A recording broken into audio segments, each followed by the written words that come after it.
what I'm talking about. Wait! Okay, now, from the beginning.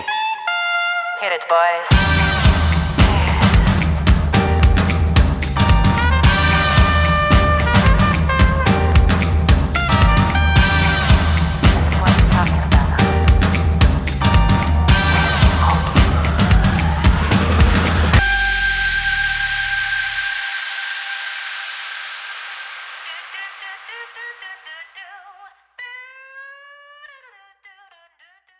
Hey everyone, welcome into The Arena, a multi-platform gaming news podcast. This is episode 113.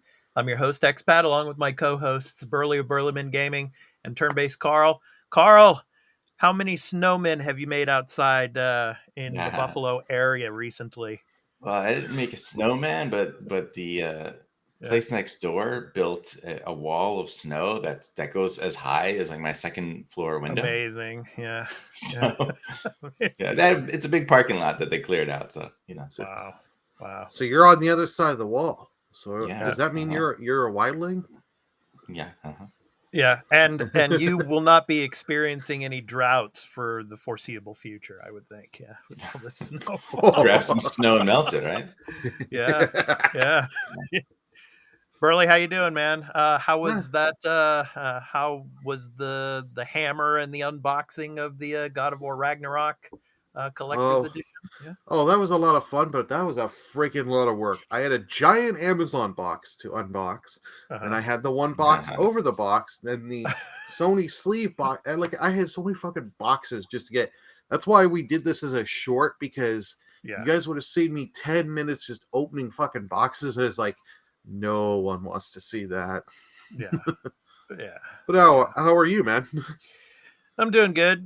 My son, he's been home for the past few days. So he's watching the World Cup, of course. Japan, they upset Germany, which I was surprised at, but tomorrow I think they play Spain tomorrow. So not an easy task. I mean, their group is pretty strong. So and then for the United States, they drew with Wales and with England. So yeah, I mean, the World Cup is really popular out here in Japan. Obviously, soccer is very popular out here. So a lot of people are going to be tuning in tomorrow. I think it's 7 p.m. our time here in Japan that Japan plays Spain, I think it is. So it's a lot of the country will be watching it tomorrow. So but anyway, this podcast is not about soccer, it's about gaming, obviously. And so we're going to be talking about the Golden Joystick Awards. Those were of course announced. We're going to be talking more about Sony complaining about the Microsoft deal with Activision Blizzard. Of course, more came up this week, as they continue to whine and complain about the deal possibly going through. God of War Ragnarok, we're going to be talking about that as well. And of course, the games that are coming out in December, which is our topic of the show. We're going to be talking about that.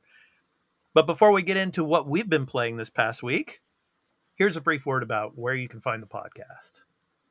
Before the crew discuss what they have been playing, this episode of The Arena, a multi-platform gaming news podcast, in audio and video formats, will be going to Patreon in early access for 1 day after being recorded.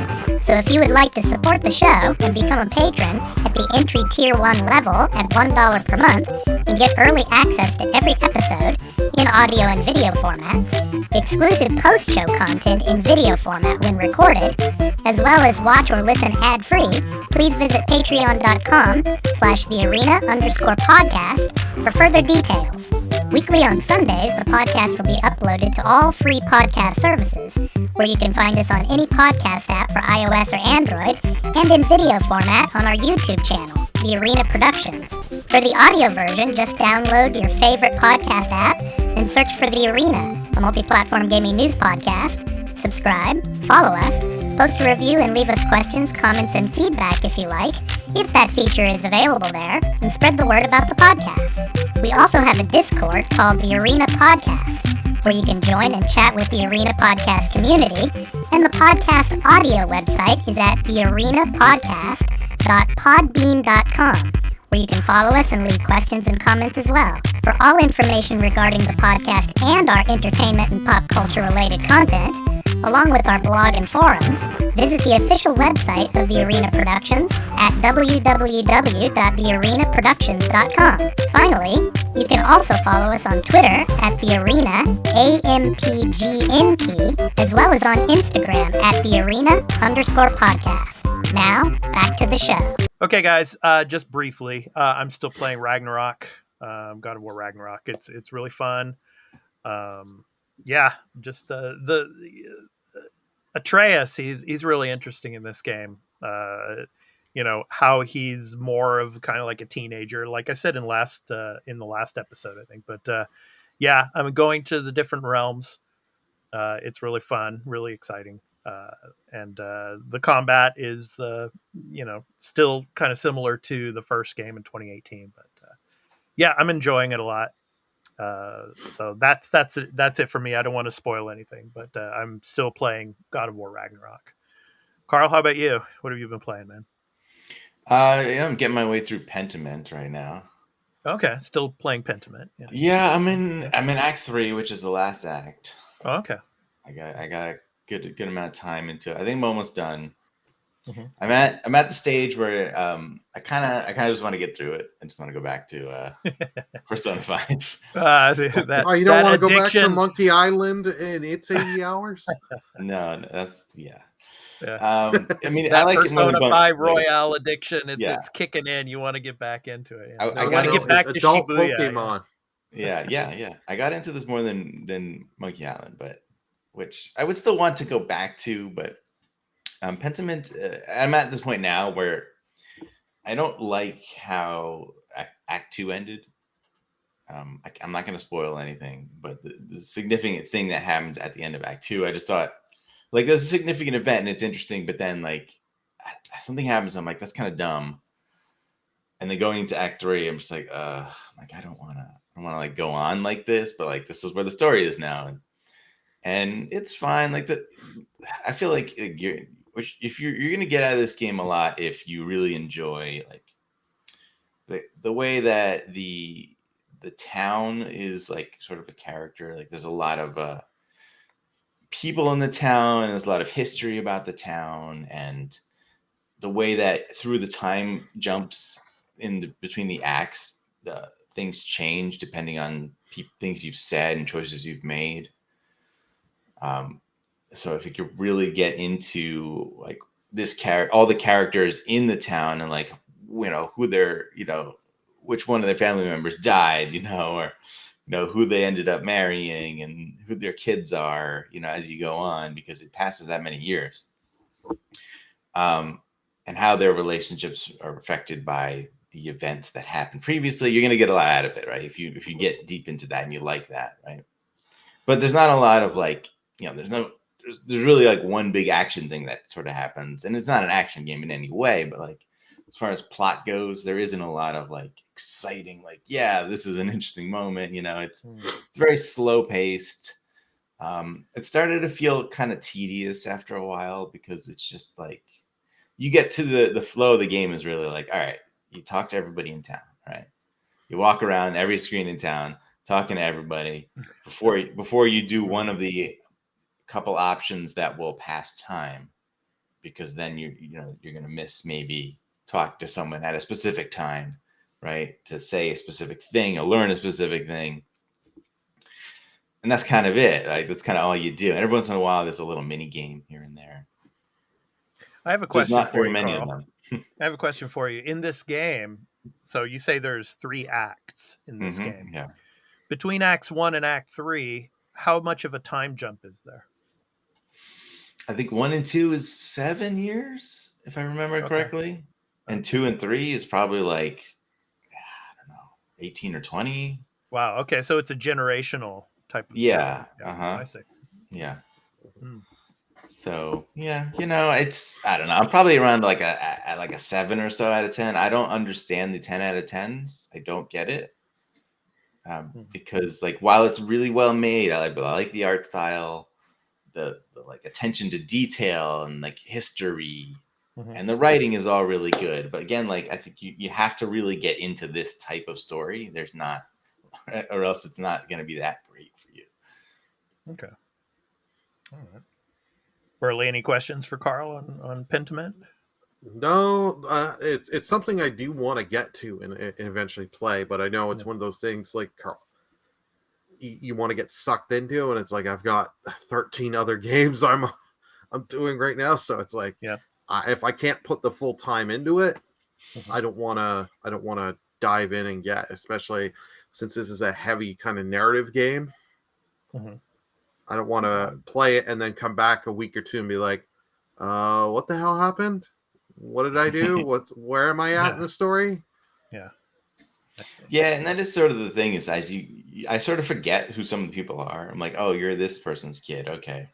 Like I saw you like a couple times as a kid, and you don't say anything interesting because they were kids. You know, that's like the little kids become like adults in their characters, you know. And so it's a little hard to keep track of all the people in it.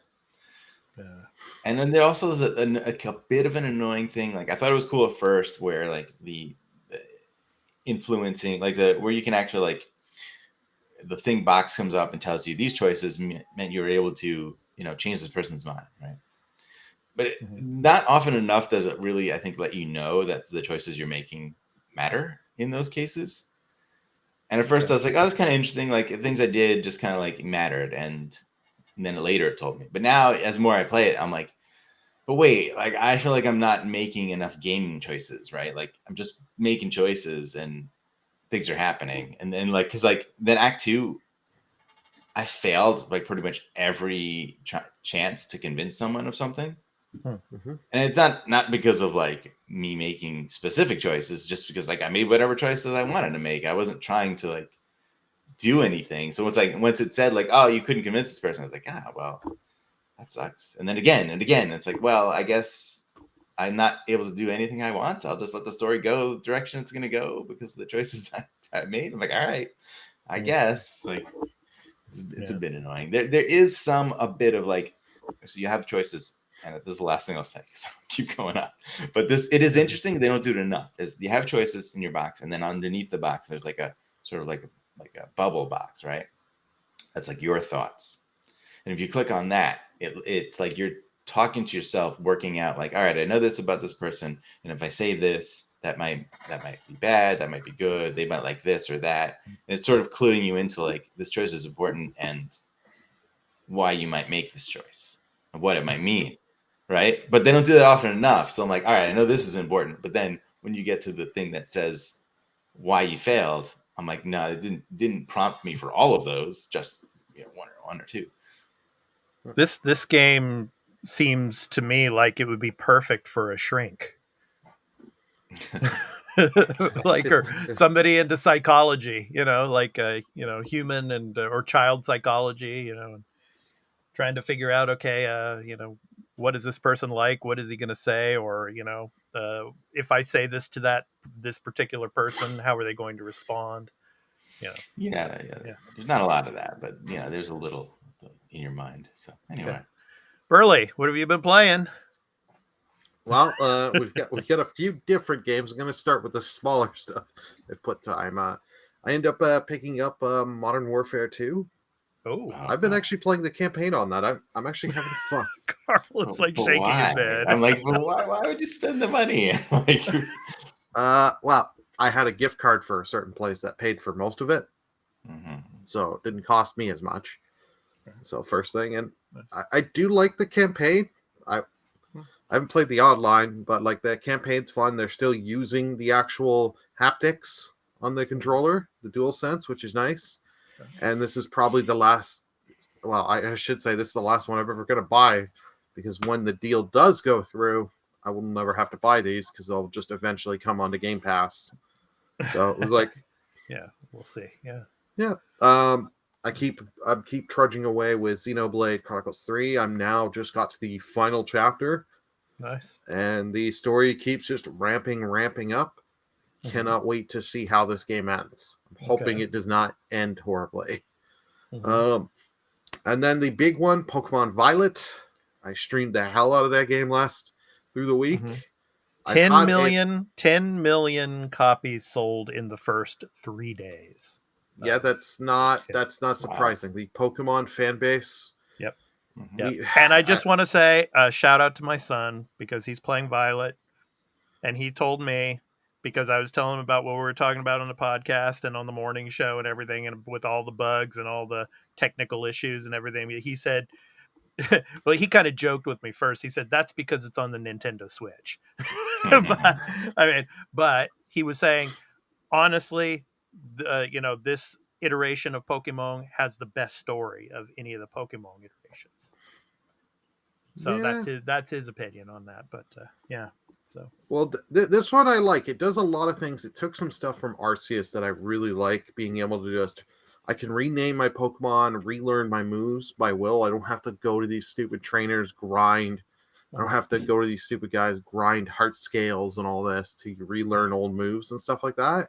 Mm-hmm. So that is really nice, not having that to do all that again.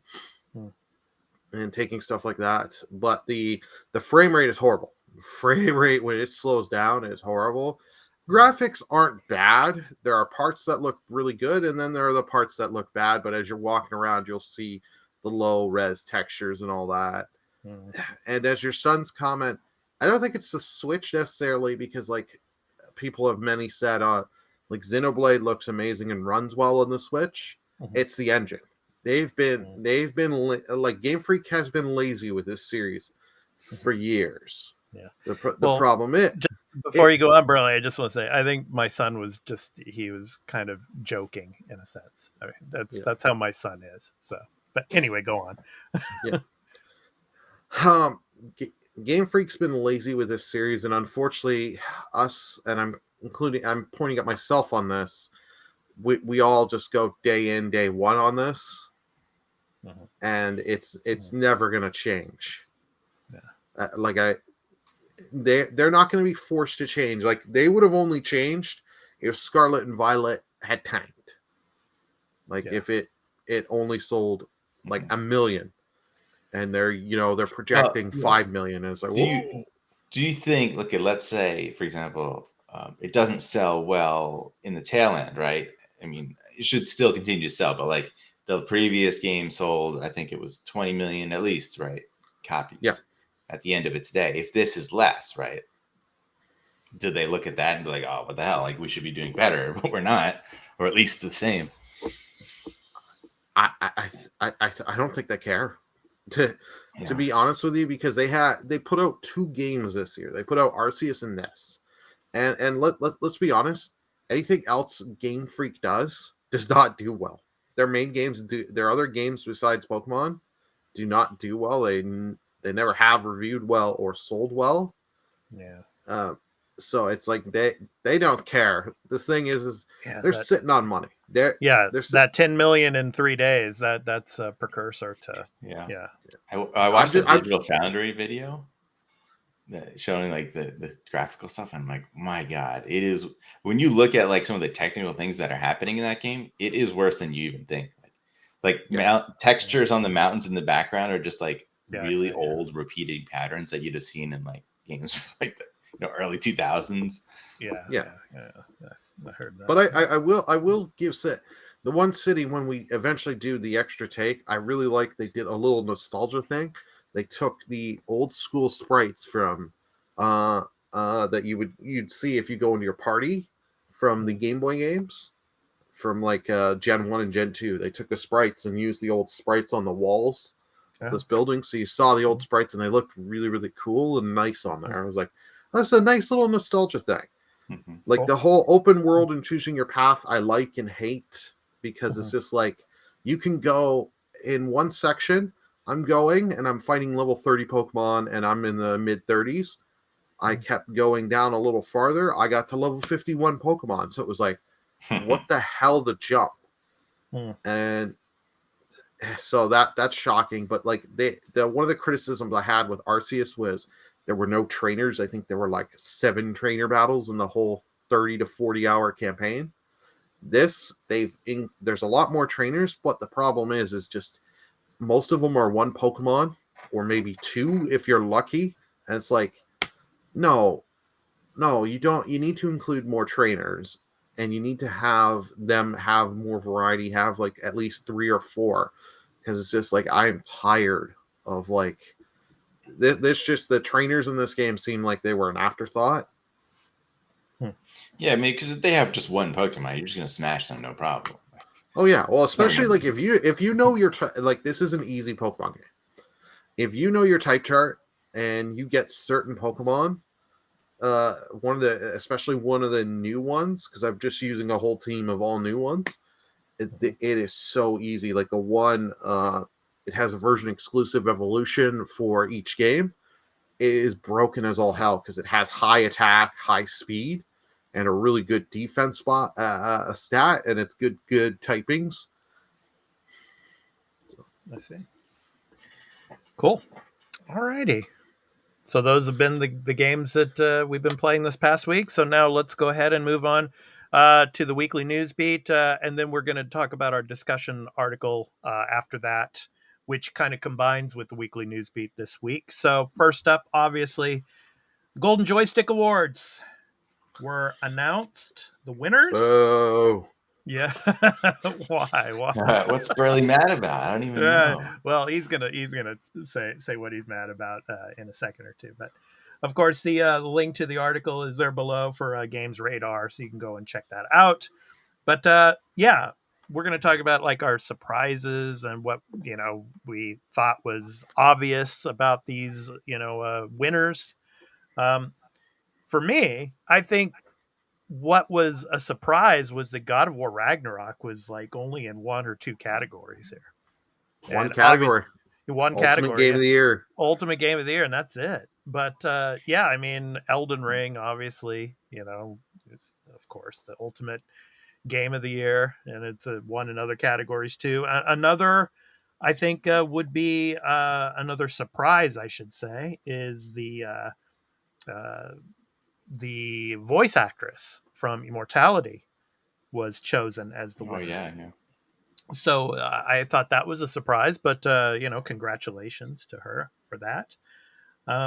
But I think it was also the Xbox, not Xbox, the what was it? PC Game of the Year went to Return to Monkey Island, Carl. Yeah, I was like, that. I was like, I mean, yeah. I was mad because Warhammer 40K Chaos Gate Demon Hunters, but wasn't nominee. And I was like, oh, that's my game. I want that to win.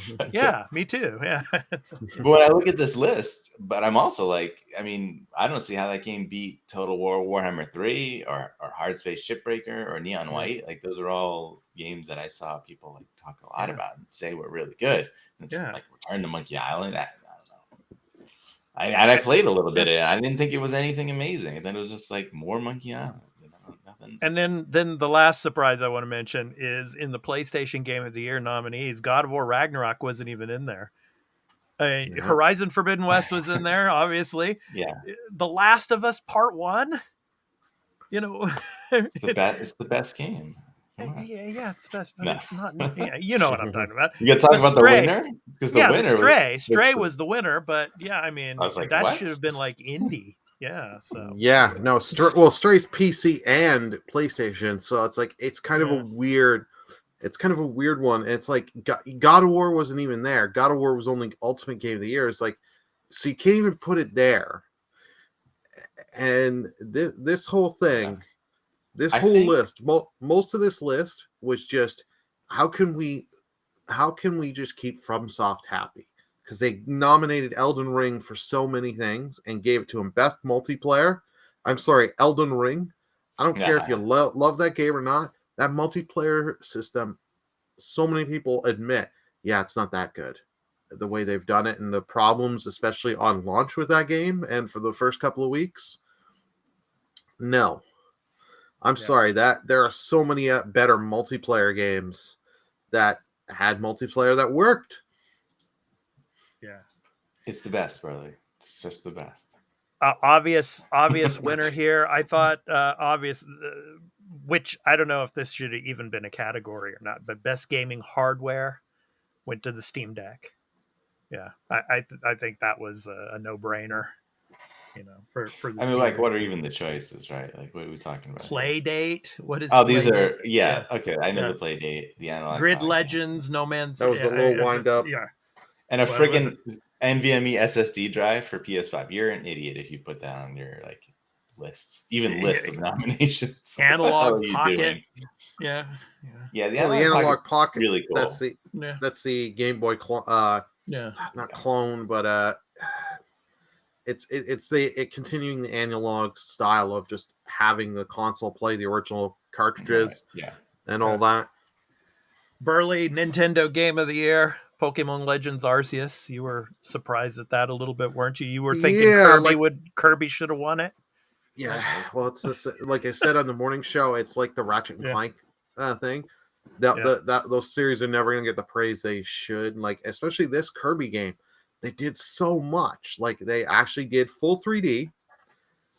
You had the upgrading of the powers, really doing stuff with the powers, and just all the side content, all the amount of levels and different stuff you could do. Like, they really went out of their way for this Kirby game. But no, it just got shafted. Arceus I liked a lot, don't get me wrong. Yeah. Arceus has its problems. Yeah. Carl, Xbox Game of the Year went to Grounded. Your thoughts on that one? Yeah, that's a good choice. I mean, you didn't have a lot to choose from. Halo Infinite's on there, but like it's so long ago now. Yeah. Scorn, As Dust Falls, and then I don't really Sniper Elite and Dying Light 2. I don't know why those are on there. Yeah, those are multi-platform. Yes. Yeah, Dying Light 2 just throws me off. It's in the Xbox category for Game of the Year. Okay, if it is Game of the Year category worthy or not for one console and it's multi-platform, should it not be on the PlayStation list as well? Or is I mean, it's they're trying to. I get what they're doing with a lot of these. Like they're trying to pick things that are like more related to one console for some reason. I don't know why Dying Light 2 though. Sniper Elite 5, you understand because that launched into Game Pass. Yeah. Dying Light 2, I don't know why, but I get Xbox didn't have a lot to choose from, so I understand. And Pentiment's not on there, but then because this awards they started taking votes pretty early. Yeah. So I'm assuming that's also why God of War Ragnarok isn't in a lot of these because they did it fairly early. They did their show, the actual like showcase thing on the 22nd. Like they had a presentation on YouTube, like a live presentation. So like I get like it makes sense. They had to do it early. No one's ripping them as much because it's not as big a deal as the Game Awards. But clearly everyone have to do a similar thing. They have to make a vote early and they have to have a cutoff at a certain date so they can make a show at a specific time. So but it's one of the oldest Game Awards shows. It's like 40 years old now. Yeah. So Most Wanted game. The winner was The Legend of Zelda Tears of the Kingdom. I don't know. I mean, for Nintendo Switch players, probably that is the most anticipated, most wanted game. But for me personally, Starfield is number one. Number two of this list would be Star Wars Jedi Survivor.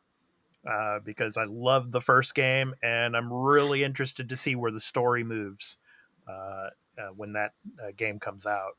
How about for you guys? Carl, most wanted game? Yeah, Starfield would be for me. And then, like Hogwarts Legacy is up there. Jedi Survivor. Those are games I'm really looking forward to. Yeah. Burley? For me, Jedi Survivor is one I'm really looking forward to. I can go Hogwarts Legacy as well. Final Fantasy 16 for me. I'm really looking forward to this one. Cool. See, especially what they did after 15 came out. See where they're going to take the series here and go with it. Cool. They're going to take it into more action. Action.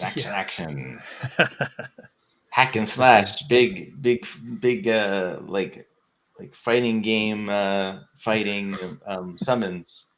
Yeah. Well, I heard if you do the controller inputs for a Hadouken, your character will go Hadouken. Yeah, it might as well, right? Yeah. And the Bahamut does his breath weapon blast if you do the right motion. Actually, that's got to be a half circle. It wouldn't be a quarter circle. It's too big for that. All right. Okay, let's get to our discussion, our weekly discussion from a particular gaming article that comes out each week. This is from Forbes. I'll put the link below for all of you. This is from Paul Tassi over at Forbes, and he talks about why Sony's never going to take any Call of Duty deal. And I kind of agree with him in a sense, because he says in this article basically that if Sony were to take any kind of deal, they would lose face, because obviously with all of the accusations they're making about you know, them becoming more like Nintendo, and we're going to talk about that here in a second, as well as, you know, the Xbox is going to raise their prices and everything, and that they're going to put everything on Game Pass, and, you know, the game is so important to us that we're going to, you know, lose revenue and everything else. So to actually take a deal, that would be for Microsoft, that would be like, hey, you know, it's like we've, you know, they accepted the deal, so there you go. So everything should be able to move through the FTC and all the regulations and all that stuff, regulators. So yeah, so what are your guys' thoughts on this? What do you think? Burley, I'll start with you on this one. Yeah, what do you think? This is a story that just I so want to go away, because I'm tired of it. But like, yeah, Sony, they're never gonna take it. I get it, they're losing face, but they're already losing face by how they've acted with all this. Yeah. Who is really on their side of like, yeah, this is the way you gotta act like a crying little bitch. Like, it's just like, you are now like, Call of Duty, yes, is important. I get all that and understand that, and it makes them a lot of money. Yeah. They know deep in their hearts Microsoft's never gonna fully take it away from them, because that would just be stupid on their end, because it's so much money they would lose on the PlayStation side of revenue there. But like, Sony, your best thing to act is just for them to be like, yeah, we don't care, just do it, just to get, because that would at least show like, okay, we know we've got stuff on our end, and we're not putting as importance on this, and we're not going to be like, we're not going to cower to them and all that. We're confident in us and our studios. And then Carl, of course, this week, Sony is, of course, saying that their true strategy of Microsoft's is to make them more like Nintendo, because then they will have the monopoly on all the first-person shooters, blah, blah, blah, where I just can't agree with that, because they still have Destiny. Yeah. You know, they just bought them. Yeah. So, I mean, what are your thoughts on that part of it, as well as on the Tassi article? Yeah, it doesn't make any sense, this statement here, because, so wait, do you think they're trying to make you a company that can sell 10 million copies of your first party game in a couple of days versus 5 million? Okay, that sounds good. Do they want you to be the company that sells the most consoles in the current generation? Yeah. Okay, I don't know that why they would want you to do that either.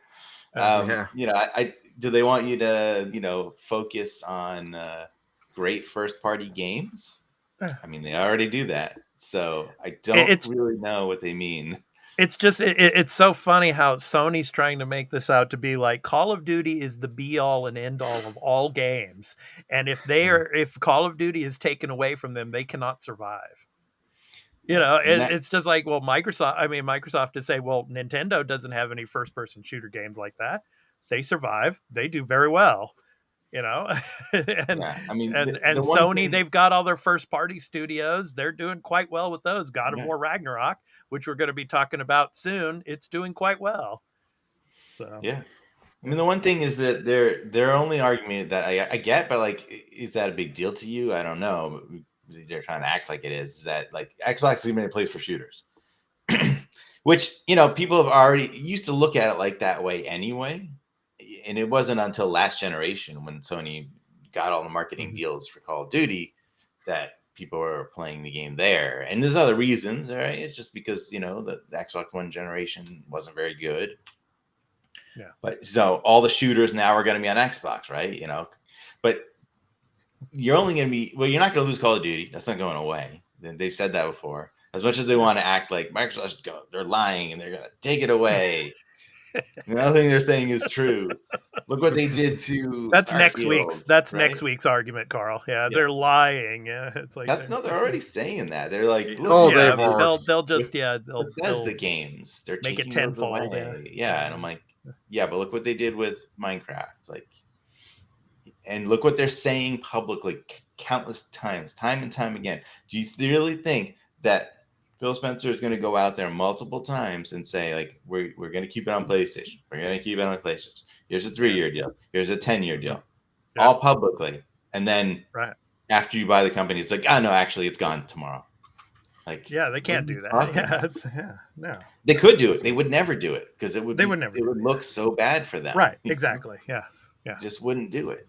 Well, it also, not besides the bad PR move that would do, it's just like, well, that's whatever it is, $1 billion on Sony. Let's say it's $1 billion on revenue on Sony side. Oh, we just canceled $1 billion. We took a massive PR hit. So great on our $56 billion or whatever the number was investment. Right. Yeah, and then I just want to say, and then on the image of this other article here from Windows Central, you know, where Sony's claiming Microsoft is going to raise Xbox prices. Well, it's funny because, Sony recently raised the prices of PS5, citing high inflation rates around the world, and of course, they were the first ones to raise the prices of games to $70. And where Xbox has come out and said, for this holiday season especially, we don't want to raise the prices of the Series X, the Series. Maybe in the future we're going to have to raise prices, but for now we're going to keep them, at the same price. So it's just Sony raised them in every territory but the US because they wanted to keep the US market happy. Canada, we got raised them up. Japan got them up. It's like Sony, I don't know whether are they just like some of their decisions lately, are they just having run by guys that are just like, are they making these decisions after they do a line?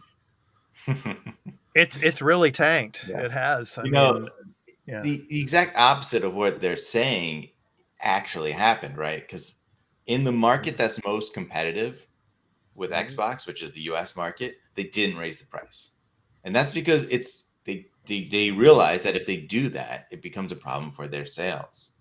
So if Microsoft were to just raise their price, they would realize that, this would be a problem. Like we're competing, right? This competition is what helps make things better, right? Because you have to to lower your price, or you have to keep your prices down because there's a competitor who might undercut you or offer something better. And they're just deathly afraid of being number 2 behind Xbox, and they act like they're number 1, but like I guess Switch is technically number 1. I mean, I guess not in overall gaming revenue. I don't know, but in the console market, I mean, Switch sells more. Oh yeah, the Switch is number 1. And you never get real big deals on Switch games. And you'll never have Switch coming out and bragging about it either. They're just they're like, hey, we're for families and we're for kids and stuff. We're fine with that. Well, their new slogan should be, "We're Nintendo. You're gonna buy it anyways. You know it, you sheep." So Sony's arguments in this are very much like Ricky Bobby and like Talladega Nights, where he's like, if you ain't first, you're last. That's what they think is going to happen. Like, we can't be not first. That's over. We just have to give up. Just forget it. Stop making video games. Yeah. How about they put the energy that they're putting in all this battle here? How about you put it into premium and extra on your service that you're. Like, if you put that energy in there, my God, this service could make me want to go back to it and be like, you give some good stuff here. Maybe Game Pass isn't the way, and maybe your service is the one I want. Before we move on, just one final question about this. There's been talk that the FTC might make Microsoft give concessions to certain things about Call of Duty and the Activision Blizzard deal. Now, where do you think that's going to lead? Could it be that Microsoft has to bring about lawsuits to counter? I mean, what do you guys think? Yeah, that's something that they said is possible or likely, even that they're working on. But the FTC has to have an argument, right, against it to say that like we might want to stop this deal for this reason. So then we're going to ask you to concede something so that we're happy, right? Yeah. And then if Microsoft says like, well, no, we don't agree to any of that, and then they just decide they're going to go to court, and then they're going to have to fight this in courts. But I don't know that these concessions, like I think Microsoft is playing the hand of like, these are the things that we're talking about, right? We're talking a lot about Call of Duty. Yeah. And because that's the thing we don't care the most about, right? Like as far as putting it other places and keeping it on PlayStation, they don't really care. That's the thing. Like, so when if the FTC is like, oh, you have to put Call of Duty on PlayStation forever, which again seems absurd of anybody to ask. Microsoft probably like, okay, fine, whatever. Like we weren't really even.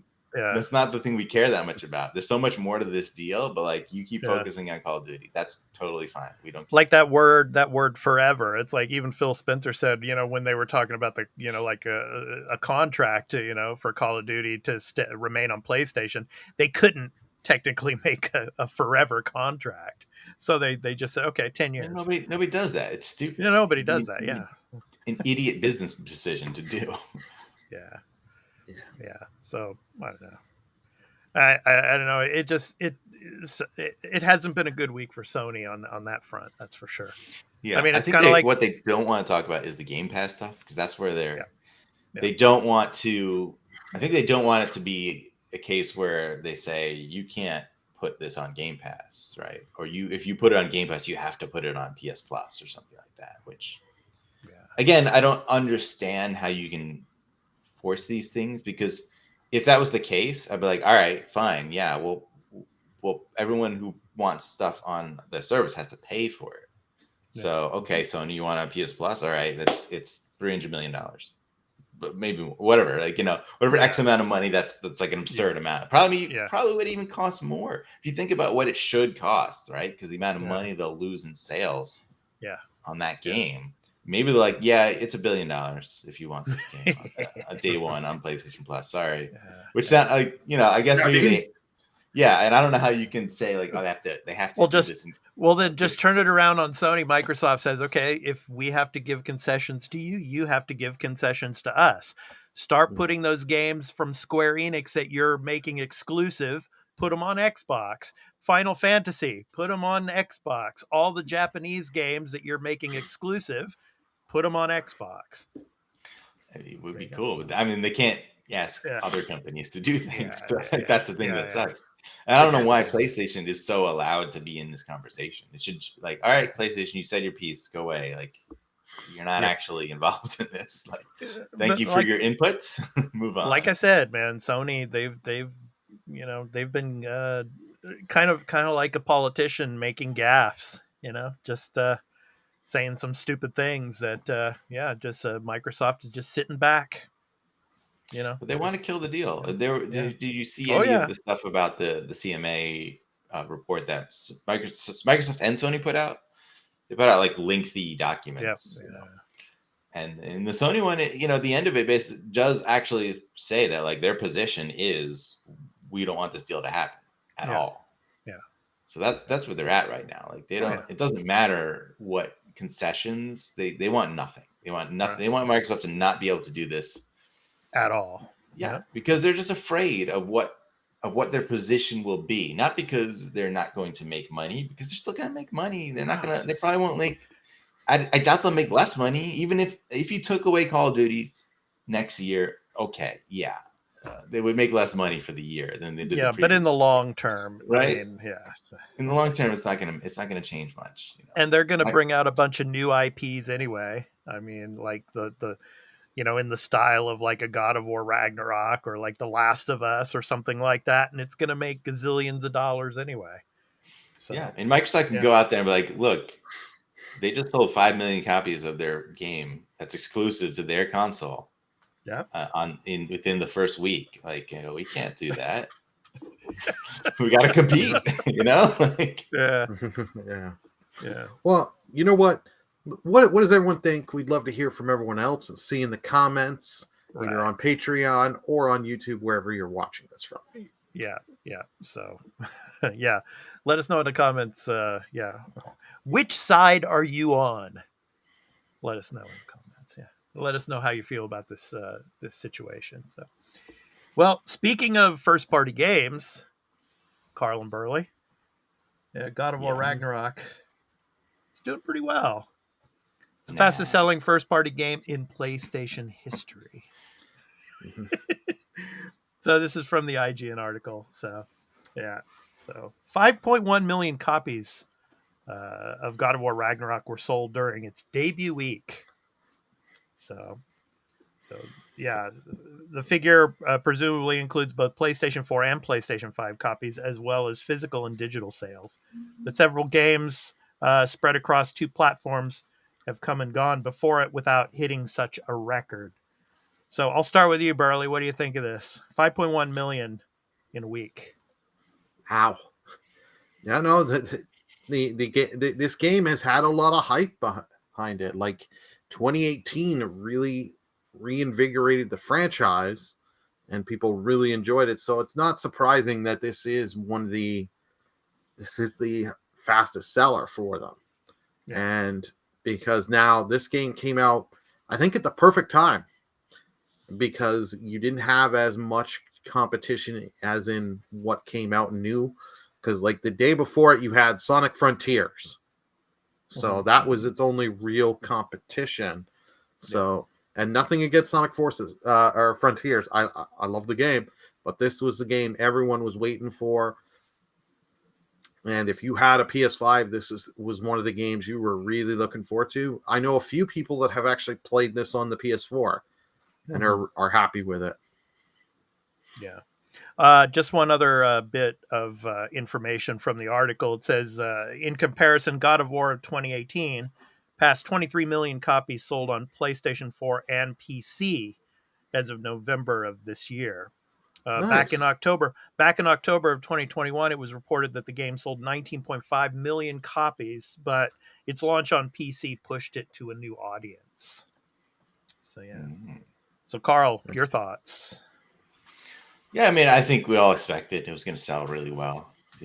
I'm not sure I thought it was going to be the fastest selling in PlayStation history, but the option, the possibility was obviously there. I mean, it's not surprising that it did this. Yeah. What was the previous one? Was it? I think it was Last of Us Part 2, right? Yeah, I think so. Yeah. It's like 4-point-something million. Yeah. It was Last of Us 2, and it was 4.3 million, I believe. Yeah. Okay. So. Yeah. All right. Well, so moving on. Go ahead and move on here. So next up. Not much to say, I guess. Yeah. It sold a lot of games and made a lot of money. So there you go. I can't wait to finally play it now that I got my copy. Yeah. So PlayStation, you don't have anything to complain about when it comes to your first party titles making money. Yeah. So anyway. I mean, the competition. Yeah. I mean, like they didn't have an Elden Ring, right? To eat their lunch this time. Yeah. It is interesting. It is interesting. They have never told you sales figures for Horizon Forbidden West. Yeah. Well, that game, unfortunately, I love that game. It was such a great game. So my best of the year. It came out at the wrong time. Because it came out, what was it, a week before Elden Ring, and then just Elden squashed it. Well, I mean, Burley, it doesn't matter what time of the year would it came out. If Elden Ring comes out, it's Elden Ring's gonna. I think if it would have came a couple of weeks earlier, it would have had a better chance. But it is what it is. Yeah. I still recommend if you liked Zero Dawn, pick up Forbidden West. Oh yes, definitely. Pick up. I mean, it's an amazing game. Yeah. Especially if you have a PS5, pick up Forbidden West. Yep. Yeah, it's an amazing game. Loved it. It was one of my best of the year. So. Oh yeah. Yeah, and I'm looking forward to Carl playing it at some point and getting his thoughts on it. So yeah. By 2024, Carl should have tried it by then. What's it 2024? Well, okay. Come on, man. I bought a PS4 in like Black Friday 2017. That was wow. That was 4 years after the system launched. So was that the original PlayStation 4? Or was that the Pro model? No, it was the Slim. I was gonna say knowing Carl, it's gonna be the Slim. Yeah, it was a Slim. I'm not sure the Pro was out. I guess it was by then. Yeah. It was so. What would this come out? These consoles came out in 2020, so I guess 2024 will be when I should buy. That's fine. See, I'm telling you. Just get it on PS4 then and play it, man. Yeah. Now give me a damn Slim PS5, man. Give me what I want. Let me. It ain't coming next year. Give you my money. We'll save that for our episode on 2023. We'll get you a Slim PS5, and then you gotta get a few first party special ones. Ghost of Tsushima Director's Cut. Last of Us 2 Remake Edition. Gonna do it. I know that's coming, and it's like, yeah. All right, guys, but a game that is coming, and it's probably not going to sell as big as God of War Ragnarok, but I'm really excited for this game. We're going to be talking about it in the topic of the show also. And I'll just say it now, it's my pick of the week for new game releases, and we're going to talk about that later too. But Callisto Protocol. Season Pass includes new death animations. So, of course, this is from the Game Rant article but I just want to mention right now, and I'm not going to mention the sources that were doing this, but there's a lot of damn clickbait out there that's saying that you're going to have to pay for these new death animations in the Season Pass, and that's not true. Because the producer and the director of the game came out and said that all of these new animations are going to be made later and be implemented and put into the Season Pass as they're created. And you're not going to have to pay anything extra for these. And there's a bunch of articles that are out there floating around, and I'm not going to say where they're from, but this shit's got to stop, man. I mean, they're saying that you're going to have to pay for this stuff and you're not. It's just a bunch of clickbait. So be careful what you read out there. So this is just the general information from Game Rant. But just want to let you know and that's not just for this story. There's a lot of gaming articles out there these days that you got to really be careful what you read out there. But from the director himself, it came from his mouth that no, you're not going to have to pay any extra money for these death animations. And they're going to be created at a later point and then implemented and put into the Season Pass. So, anyway, what do you guys think of this? I think it's really cool. I'm looking forward to this game. I'm looking forward to the death animations. I mean, we've seen a lot of them in the trailers, like for E3 and everything else. I mean, and of course, this face here in the image. Oh, so beautiful. It's again, I can't wait, man. This is like Dead Space Reborn. I'm just excited for this. And more and more death animations, that's always a cool thing. Your guys' thoughts. Burley, I'll start with you. What do you think? Yeah, first thing, I got a bad cough. Kotaku. Sorry. Yeah, man, bad cough I've had lately. Okay. That's on Burley, but that's one of them. But anyway, go ahead. Yeah. No, this it's like, hey, they're not just dropping this game. They're adding more content to it. Time will tell whether this content is worth it or not. I like that they're just saying they're giving it up front with the Season Pass. Some games as of late have said, we are doing a Season Pass. Okay, what do you get? You're getting a Season Pass. So, they're telling you there's new story missions and stuff like that. They're letting you know, hey, we're going to have new enemies, and with each enemy, you're getting a new death animation. Yeah. They're being upfront and all honest with it, and they said, like, we haven't even started any of this. Yeah. It's like, hey, they're being upfront with it. They're being honest. I love that. Yeah. Yeah. Carl, your thoughts? Clickbait is everywhere, right? And especially in the gaming industry. Like, there's so many gaming websites out there that just like that's their bread and butter is clickbait. It's just very massively annoying. It's sad. It's sad. Yeah. Yeah, that there are some sites out there that like that's pretty much how they exist. Yeah. Kotaku isn't always that one, but they've become very much that over the last couple of years now. They just got worse and worse. There's other people. They used to be good. Yeah, there's other people even worse because like Kotaku does it a lot, but Kotaku still eventually has normal stuff, normal articles. There are other sites. I'm like, this is all you do? Like, really? Yeah, it's basically pick and choose. You need to, be very careful what you select from their site. So. Well, there, it's like a lot of sites. You got to check who the author that's posting. Yeah. Mm-hmm. Just trust certain author. When you read something, always just look at what their source is. Look at what they're quoting, and analyze that for yourself. Right. This seems like just a misunderstanding, right? Like people, whatever reason, so all those new death animations are behind a paywall. Like, yeah, they are because they're attached to this other thing that it just doesn't exist without, right? Which is additional content, right?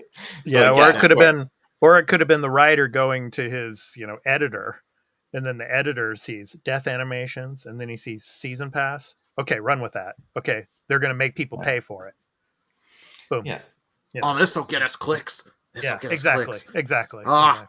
We don't have to have integrity. Fuck that. We can just make up shit. There you go. That's exactly what they sound like. Were you in the room? Like, man. Burley was the fly on the wall, Carl. Yeah, right. No, I wasn't in the room per se. I may or may not have hacked certain webcams. I can't confirm nor deny that. I knew that part was coming. Yeah, I can't confirm nor deny. You know me so well. Yeah, I mean, it's cool that it is cool. When you think about, I guess, I don't know, traditionally if this happens or not, right? In these type of games, single player games that have story, DLC, a lot of times they are reusing assets, right? And then they'll add a few things and new things here and there, but like animations, like I imagine, Spider-Man, PS4, right? The DLC for that, probably reusing pretty much all the animations. They're probably not making a lot of new stuff for that. Those DLCs weren't robust, Yeah, I'm sure they did. I believe they did a few new things, like in terms of the new character, right? Yeah, but a lot of it was reused. I'm not gonna lie. Yeah, which is typical. So, like, okay, if you're making like special new death animations that are elaborate as they are in the original, that's cool. Yeah. All right. Well, it's time for our topic of the show, and we're going to jump into, of course, the big December releases. Yeah, and here's another image here of Karen Fukuhara. Yes, the actress. Of course, she's in The Boys. She's actually has a supporting role in the Callisto Protocol, which I'm really excited to play. So, yeah, big game releases for December. She's going to die in the first hour. No, she's not, Carl. Come on, don't say that. No, they're going to save that for one of the new death animations, right? Yeah. Oh, okay. Carl, who knows? She can't die. She's Kimiko. I guess that's true. Yeah, that's right. Just need that compound V. Yeah, Kimiko-chan. Yeah. So I'll go ahead and show some of the images for some of the games, and then Burley and Carl, you can go ahead and comment on them if you want. Some of the big games that are coming out December 1st. We have Inscription. So Burley, do you have anything you want to say about Inscription? December 1st. Yeah. December 1st. I do like the art style from what I've seen on this game. Whether or not this is a game I'll get to in the next, let's be honest, 2 to 3 months, because I've got a lot of stuff on my plate right now. Yeah. But this is a game I will keep my eye on.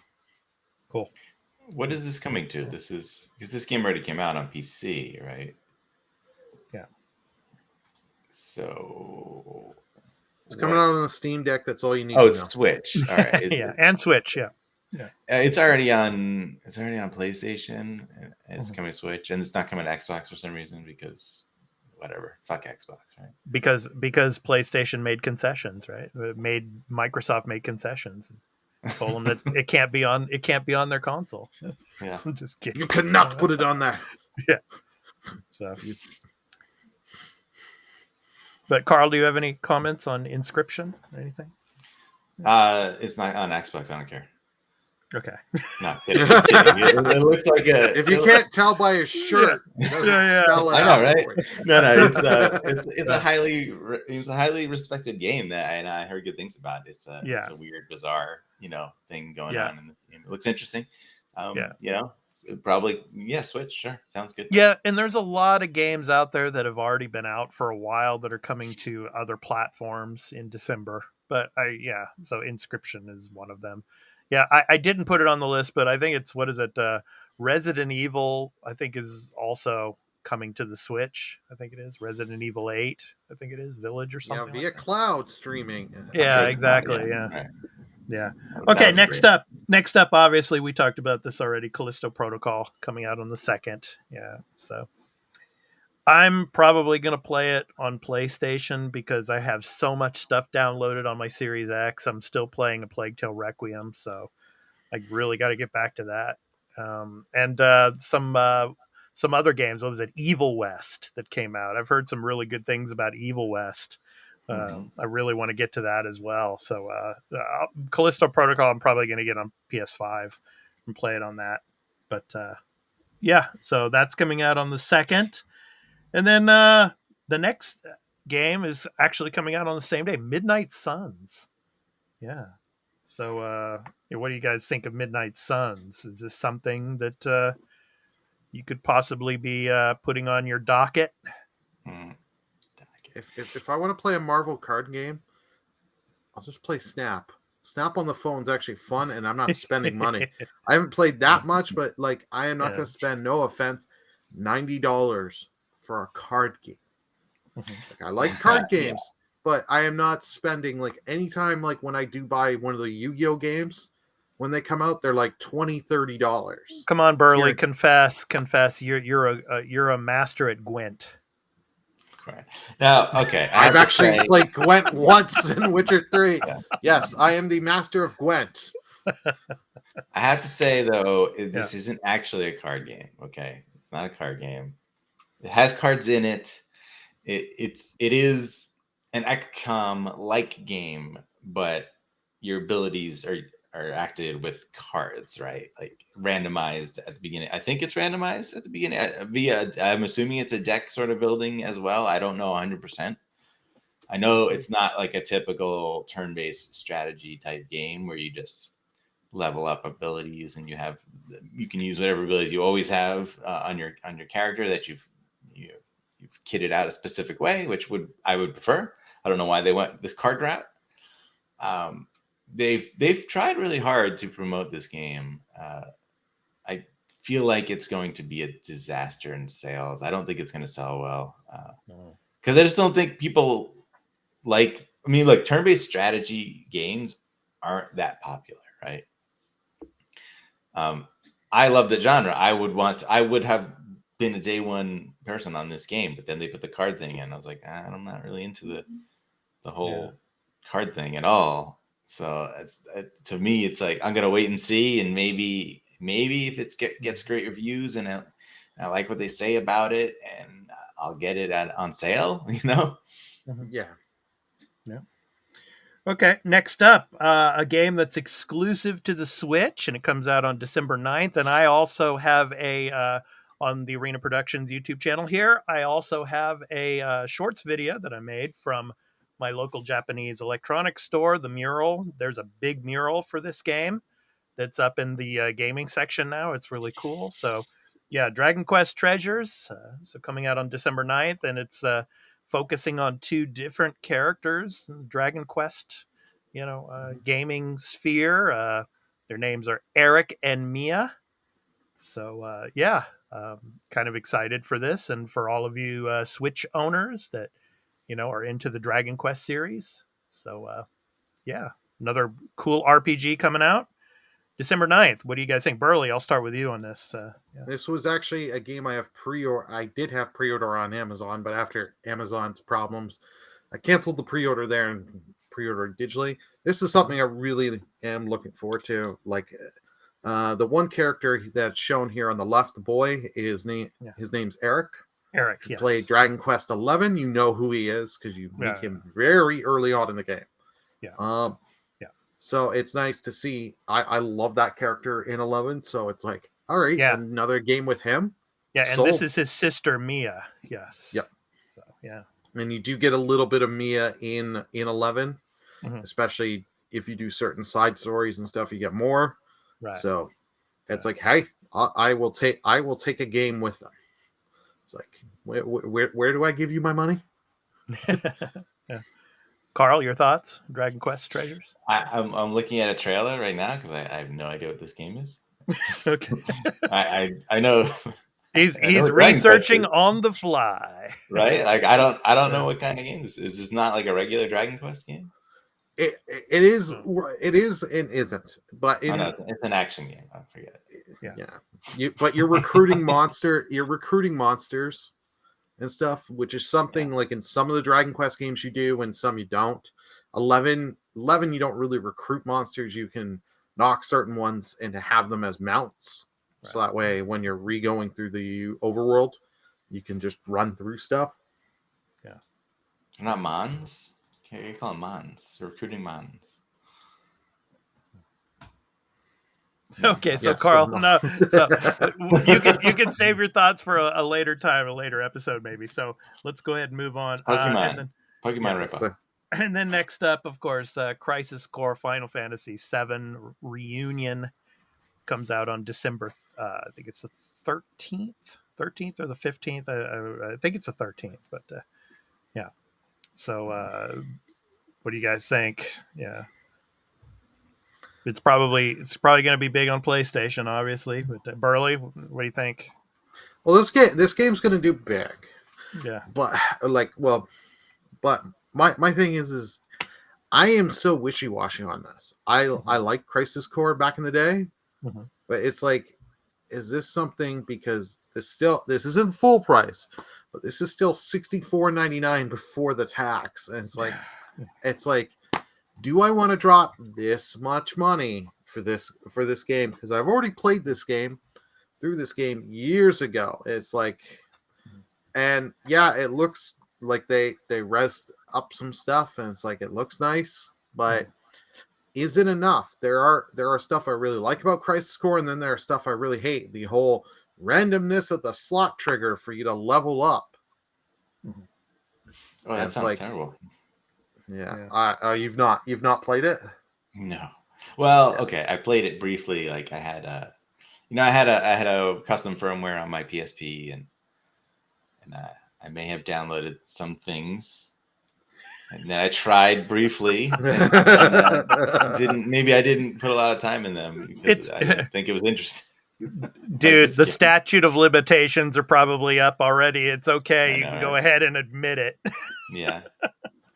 Yeah, they still think they're in California. Don't worry. Yeah, I tried it. I didn't really like it. So I played very little of it. I see. Okay.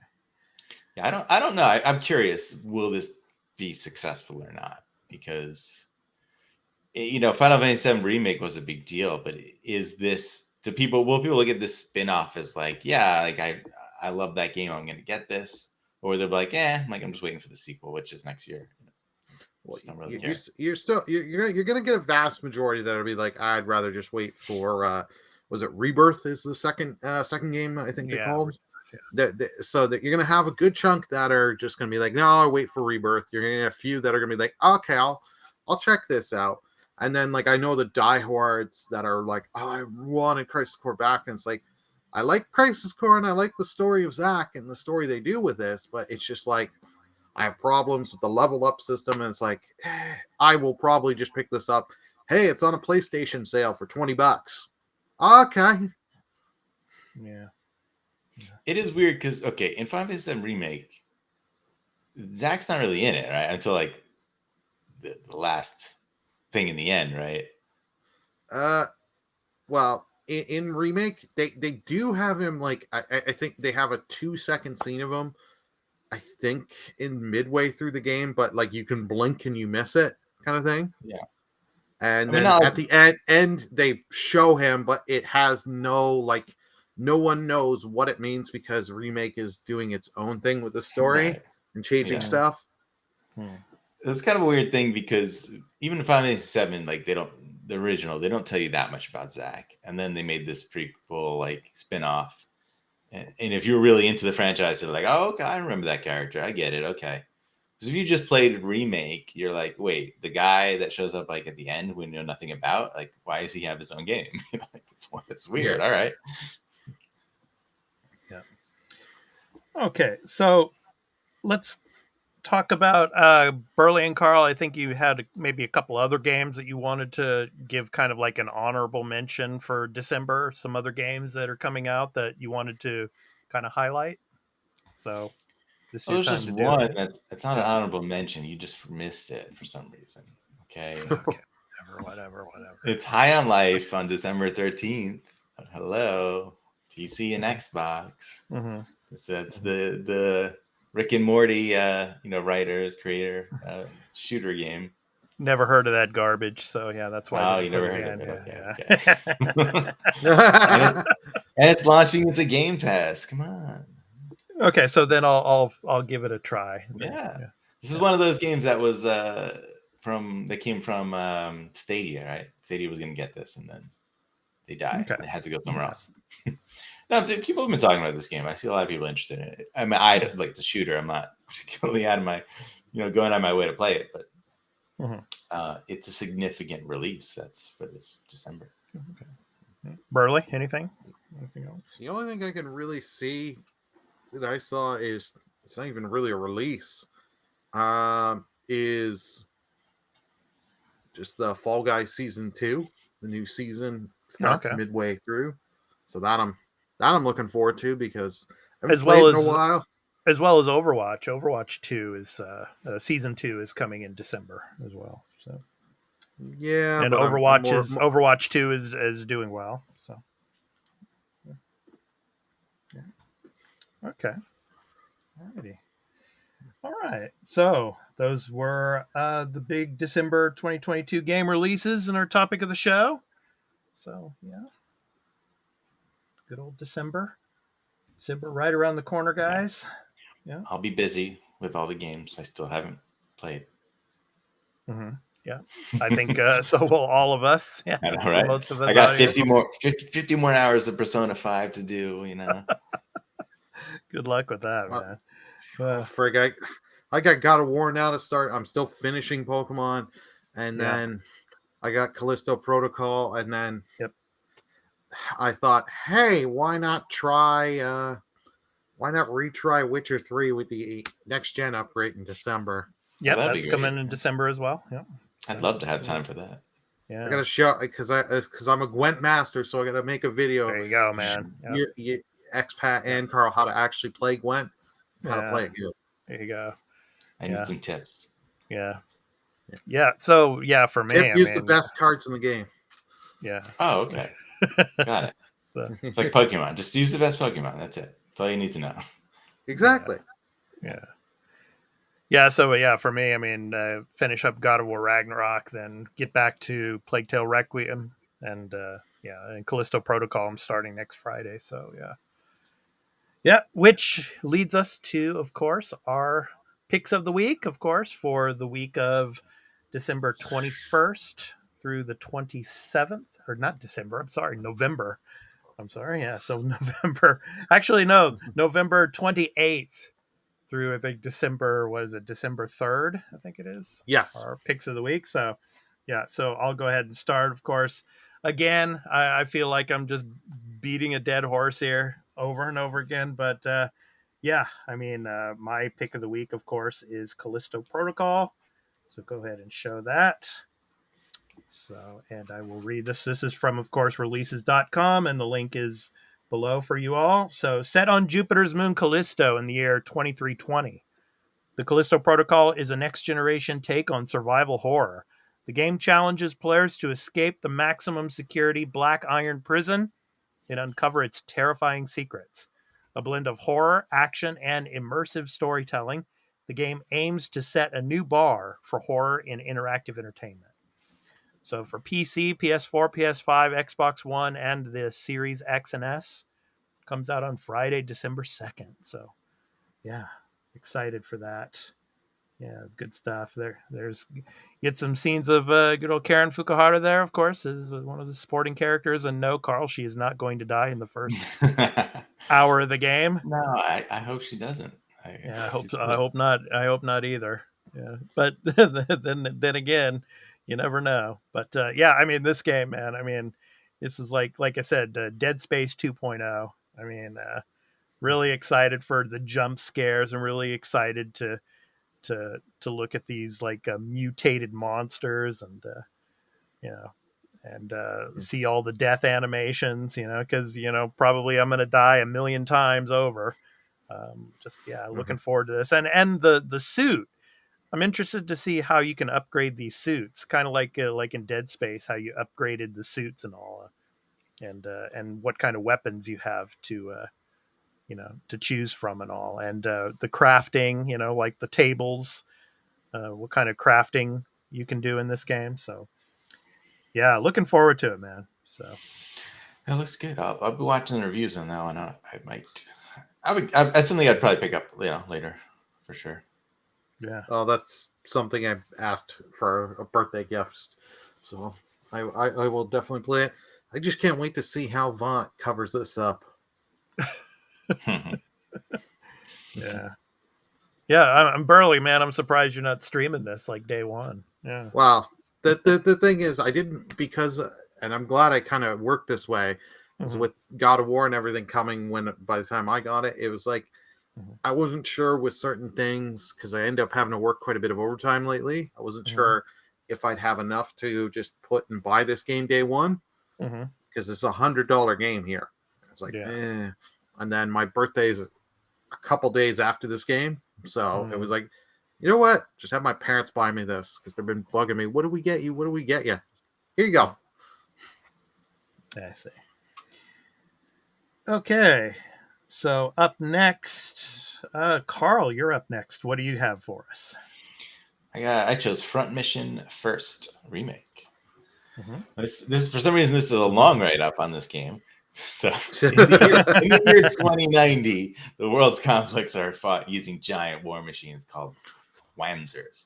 Huffman Island, the only place where the Oceania Cooperative Union and the unified continental states share a land border, is a hotbed of conflict. An OCU reconnaissance platoon led by Captain Royd Clive is assigned to investigate a UCS munitions plant. They are ambushed by UCS Wanzers, triggering a series of events that plunges the whole island into war. All right, I'm going to stop there. It is a classic tactical Japanese RPG. And it is a franchise that I only played the Front Mission 3 on PS1. I know Front Mission 1 never came to the US until later. I was going to say, I don't think the first one came to us. And I don't know if even the second did. These are like Super Nintendo games. It was always one of those games where I was interested in this genre. So like later in life, I found out, not when this originally came out, that it's like, oh, there's this game that I've never heard of. It was only in Japan, and I'd get a ROM, and it was like a translated ROM, and I was like, oh, this is cool. You play it for a little bit, but like, I don't know. Sometimes you don't know, you just like test it out and you move on. So this will be cool to actually see for the first time, like in a nice, prettier, updated version. Yeah. All right, Burley, you're next. What do you have for us? My pick of the week is Sable. Sable is a coming-of-age tale of discovery through exploration across a strikingly rendered open-world desert.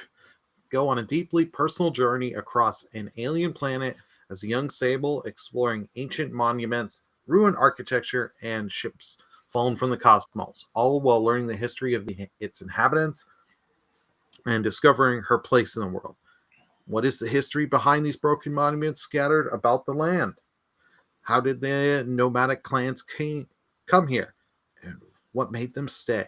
What is the great importance that Sable must come to understand as part of this rite of passage?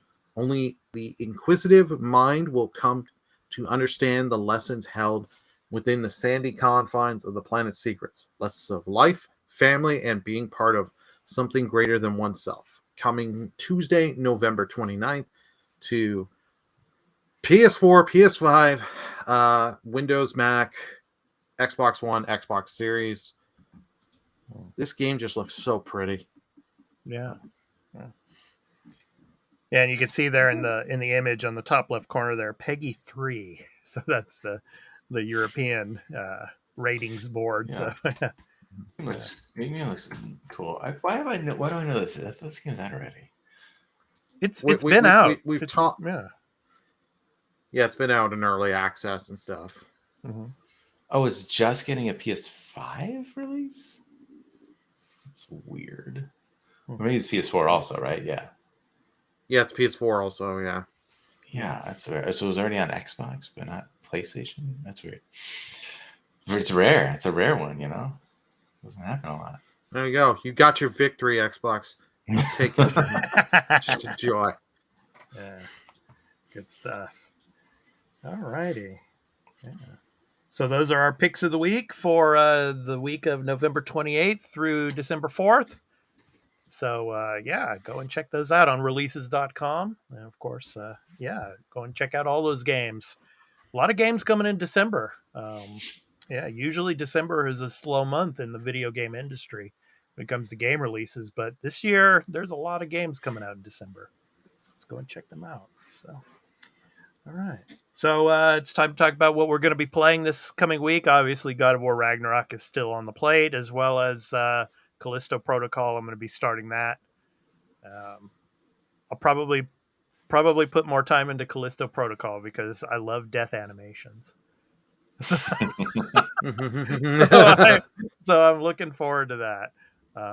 Anyway, Carl, are you going back to Persona 5? Yeah. Royale? I'll finish Pentiment. Yeah. Probably, hopefully, just one more session of that. Mm-hmm.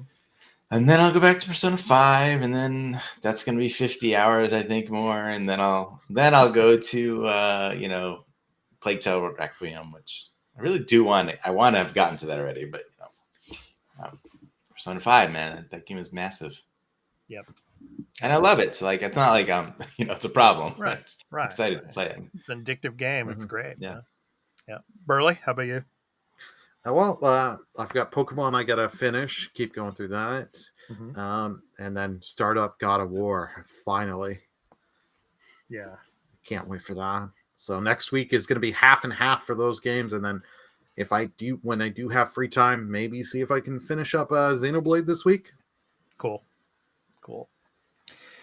So just some programming notes here on the Arena Productions. Of course, we're going to be recording our final episode of Andor. Of course, our review and discussion of episodes 11 and 12.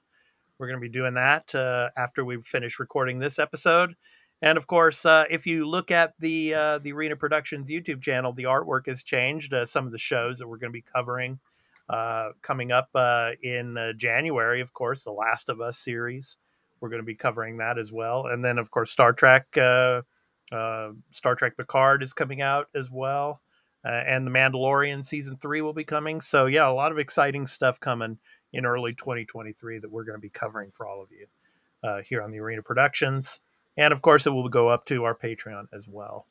So, stay tuned for all of that. And, of course, all of our shorts videos on the Arena Productions that we've been throwing up. Burley's, of course, God of War Ragnarok Collector's Edition unboxing. That's up. Please go and check that out. As well as my Dragon Quest Treasures mural shorts video is also up now. So please go and check those out. All right. So to end the show, our indie recording artist spotlight. So this week's spotlight, of course, we're now in the Christmas season. Thanksgiving is now over, and myself and Burley and Carl here at the Arena Productions, we hope all of you had a great Thanksgiving. For all of you out there in the United States, so now it's Christmas season. So here at the Arena Productions and of course the Arena Multi-Platform Gaming News Podcast, we will be playing Christmas music until the end of the year. So this week's spotlight is on The Delegates. Founded by British songwriter, arranger, composer, and multi-instrumentalist Sam Avery, The Delegates blend pop, soul, and funk with a retro sound. After releasing their debut album, Home From Home, in 2019 to critical acclaim, the band reached over 80,000 views on YouTube and conducted a sold-out tour across the UK. From their album titled Christmas Is Here, and the song is called Christmas Is Coming. So this has been The Arena, a multi-platform gaming news podcast, episode 113. I've been your host, Expat, along with my co-hosts, Burley of Burleyman Gaming and Turn-Based Carl.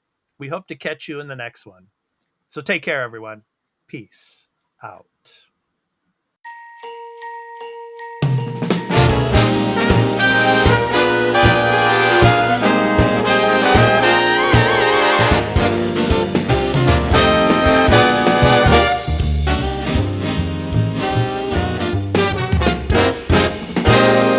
Christmas is coming, the snowflakes will be falling. It's the most wonderful time of year. So hang up your stockings, put the tinsel on the tree, because Christmas is coming, my dear. It's the only time of year the reindeer fly. You can see them on their sleigh ride across the sky. Gather all your family round, or go out and paint the town. It's the only time of year the whole wide world turns upside down. So baby, light a fire, and we'll toast the night away, because Christmas is coming our way.